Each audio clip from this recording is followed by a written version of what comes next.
Hello दोस्तों, कैसे हैं आप लोग। तो आज की क्लास में हम एक्सरसाइज कराएंगे ईडियम्स की। मोस्ट इम्पोर्टेंट ईडियम्स हैं और 10 ईडियम्स हैं यहाँ पर। तो चलिए क्लास को शुरू करते हैं।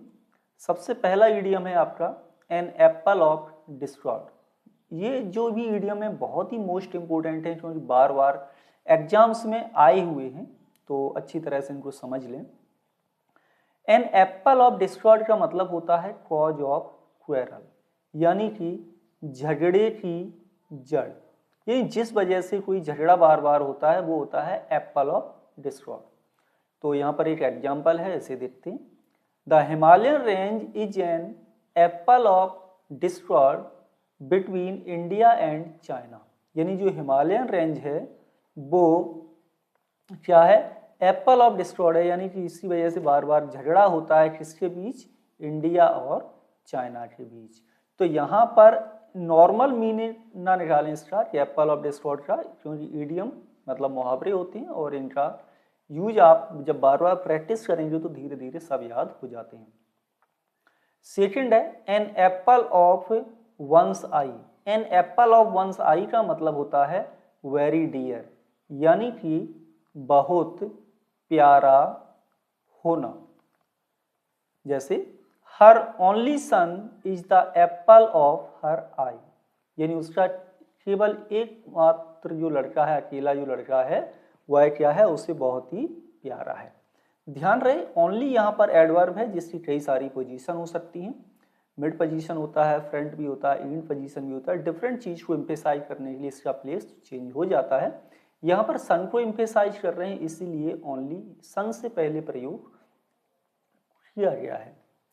नेक्स्ट है तीसरा इडियम आपका to add fuel to the fire, यानी कि टू एग्रीवेट सम सिचुएशन और मैटर, यानी किसी मैटर या किसी सिचुएशन को और ज़्यादा बढ़ा देना। यानी कि हिंदी में बोले तो आप पे तो ऐसे भी मुहावरा लिखा मिल जाता है कि आग में घी डालने का कार्य करना।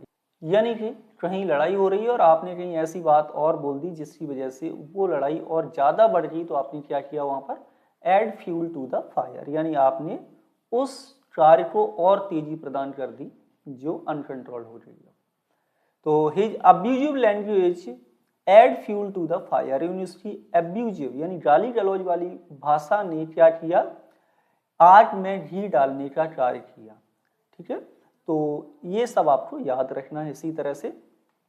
नेक्स्ट है आपका 4 नंबर का a bed of roses. A bed of roses का मतलब होता है an easy and comfortable situation, एक बहुत ही सरल और आरामदायक परिस्थिति, यानी हिंदी में कहते हैं फूलों की सैया।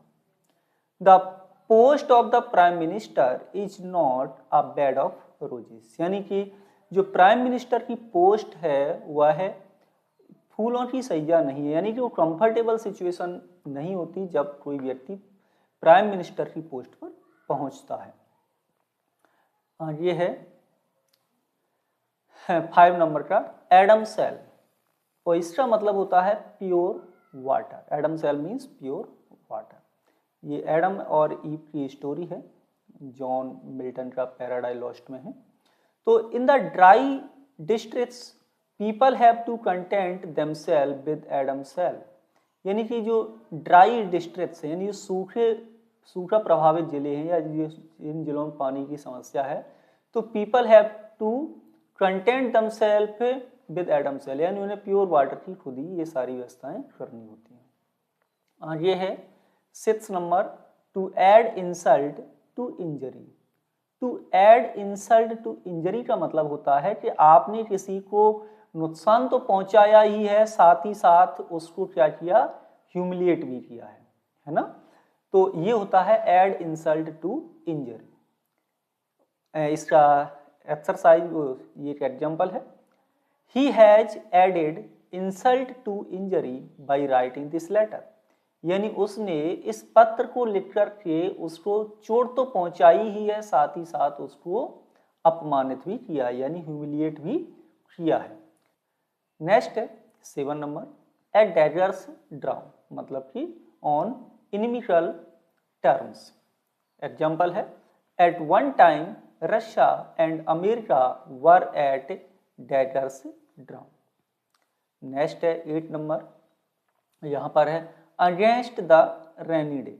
अगेंस्ट द रेनी डे मतलब प्रिकॉशन फॉर इमरजेंसी, यानी विषम परिस्थितियों के लिए पहले से ही सावधानी बरतना है, तैयारी करना। एग्जाम्पल है you must save something every month against the rainy day, यानी आपको हर महीने कुछ सेविंग करनी चाहिए, कुछ बचत करनी चाहिए, किसके लिए? अगेंस्ट द रेनी डे के लिए, यानी कि जब भी परिस्थितियां आपके अनुकूल ना हो तब आपको पैसा जो आपकी बचत है वो काम दे जाए। आगे नेक्स्ट है 9 नंबर में है eight a loss. Eight a loss का मतलब होता है टू बी कंफ्यूज्ड, कंफ्यूज हो जाना। तो he was at a loss to understand what to do, यानी वह कंफ्यूज हो गया था कि अब वो क्या करे। Against so much of opposition, क्योंकि अपोजिशन बहुत ज्यादा था, विरोध बहुत ज्यादा था। नेक्स्ट है 10 नंबर में है eight lodgers head. Eight lodgers head का मतलब होता है टर्म ऑफ हॉस्टिलिटी, ठीक है।